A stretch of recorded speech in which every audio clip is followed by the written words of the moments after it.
माँ को बेटे ने किया शर्मिंदा। आज गरिमा बहुत शर्मिंदगी महसूस कर रही थी। सोचा ही नहीं था ये बच्चे भी कभी अपनी माँ को यूँ शर्मिंदा कर सकते हैं।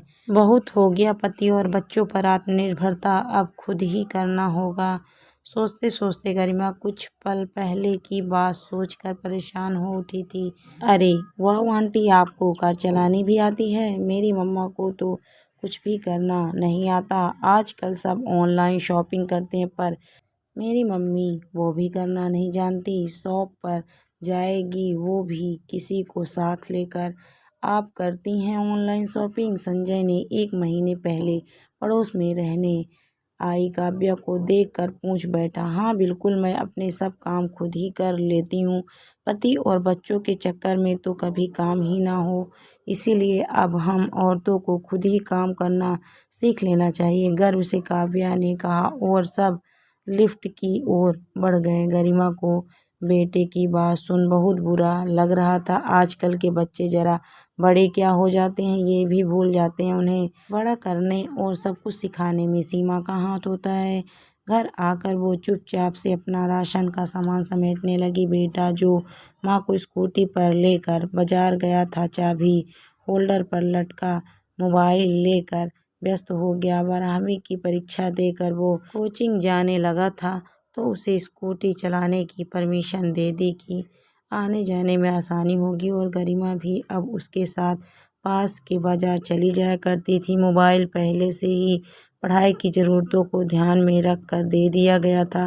तभी गरिमा से संजय ने कहा, माँ मैं कुछ सामान ऑनलाइन ऑर्डर कर रहा हूँ, 1000 रुपये चाहिए होंगे। जब सामान घर पर आएगा तब देकर ले लेना प्लीज़। गरिमा ने हाँ में सिर हिला दिया। कुछ दिनों बाद अचानक गरिमा ने देखा रसोई का कुछ सामान खत्म हो रहा है। जाकर लाने का मन नहीं कर रहा था। उसने संजय के कोचिंग से आने के बाद कहा, बेटा ये 2-4 सामान ऑर्डर कर दे, तेरे पापा होते तो वो कर देते, बहुत जल्दी दे जाता है।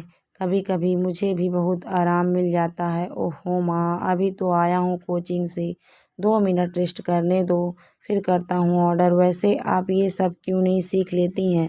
देखो काव्या आंटी सारा काम खुद ही करती हैं, ना कभी उन्हें अंकल के साथ आते जाते देखा, ना उनके बच्चों के साथ। आपको तो आदत हो गई है। जब तक दीदी हॉस्टल नहीं गई थी उससे सब काम करवा लेती थी, अब मुझे बोलती हो।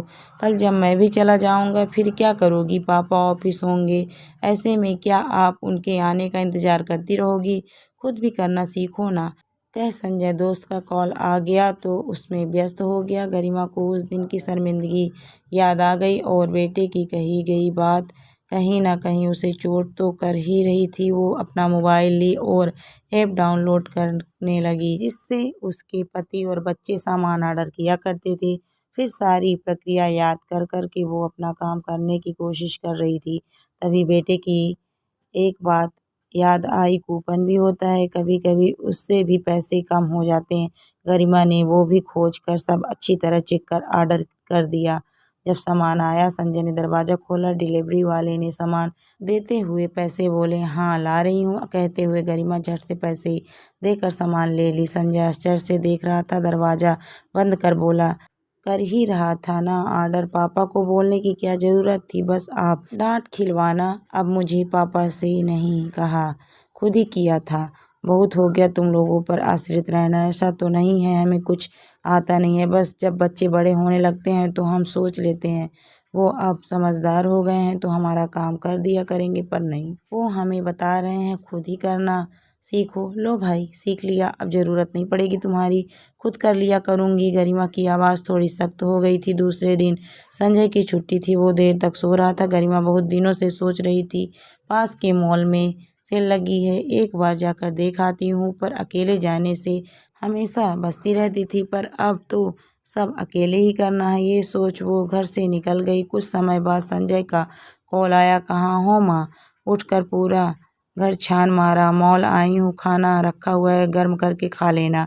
गरिमा ने कहा, अरे पर किसके साथ गई हो, कैसे गई हो, बताओ तो सही। संजय आश्चर्यचकित हो पूछा, अकेली स्कूटी से आई हूँ, तुम खाना खा लेना, आती हूँ कुछ देर में, कह गरिमा ने फ़ोन काट दिया। घर पहुंची तो संजय चक्कर काट रहा था। तुमने पापा को क्यों फ़ोन किया? वो परेशान हो पूछ रहे थे, ठीक हो ना? गरिमा घर में घुसते हुए बोली, अरे तुम स्कूटी से अकेले चली गई, वैसे तो तुम्हें डर लगता है चलाते हुए, फिर कैसे गई? मुझे फिक्र हो रही थी कहीं गिर विर ना गई हो, इसीलिए पापा को बता दिया। मम्मी अकेले स्कूटी से मॉल चली गई। संजय माँ के हाथ से पैकेट लेकर उसके पैर हाथ देखने लगा। कुछ नहीं हुआ है, मुझे धीरे धीरे चल कर गई थी। वैसे भी अब मुझे खुद को शर्मिंदगी से बचकर गर्व महसूस करना है। क्या ही होता गिर जाती, बचपन में तुम लोगों को सब कुछ मैंने ही सिखाया। साइकिल चलाते वक्त गिर कर रोते तो फिर हिम्मत देकर चलाने को प्रेरित करती थी, पर तुमने क्या किया? ठीक है, मुझे नहीं आता था तो तुम सिखा देते। दूसरों के सामने बोलकर मुझे शर्मिंदा करने की क्या ज़रूरत थी? अब तो हो गई हूँ ना तुम्हारी काव्या आंटी की तरह सेल्फ डिपेंड। गरिमा आज बेटे को सुनाते हुए बोली। संजय माँ की बात सुन सिर झुका लिया। सच ही तो कह रही है माँ, जब भी वो गलती किया या निराश हुआ, माँ पापा हमेशा सपोर्ट करते रहे और वो अपनी माँ को सपोर्ट करने के बजाय दूसरों के सामने शर्मिंदा कर रहा था। सारी माँ, मुझसे गलती हो गई, मुझे उस दिन काव्या आंटी के सामने वैसे नहीं करना चाहिए था। संजय सिर झुकाए माँ के सामने खड़े होकर बोला, कोई बात नहीं बेटा, कभी कभी कुछ कड़वी बातें भी जिंदगी में सबक दे जाती हैं। मैं भी कुछ ज़्यादा तुम लोगों पर आश्रित हो जा रही थी, अब जब खुद से करने लगी हूँ आत्मविश्वास आ रहा है और अब शायद तुम्हें भी किसी के सामने शर्मिंदा होने की ज़रूरत नहीं होगी। कह गरिमा कमरे में चल दी। दोस्तों, कई बार हम माएँ बच्चों और पति पर इतने आश्रित हो जाते हैं कि कुछ भी करने से पहले ये सोचते हैं कहीं गलती ना हो जाए और फिर उनसे करवाते चले जाते हैं और सीखना भूल जाते हैं। ये भी याद नहीं रहता जिन बच्चों को प्रारंभिक शिक्षा हमने दी वो भी हमें सुना जाते हैं। ऐसे में कई बार शर्मिंदगी महसूस होती है। दोस्तों, कहानी आपको कैसी लगी कमेंट करके ज़रूर बताइए। कहानी अच्छी लगी है तो वीडियो को लाइक शेयर करें। अगर आप मेरे चैनल पर नए हैं तो प्लीज़ मेरे चैनल को सब्सक्राइब भी करें। Thank you for watching my video.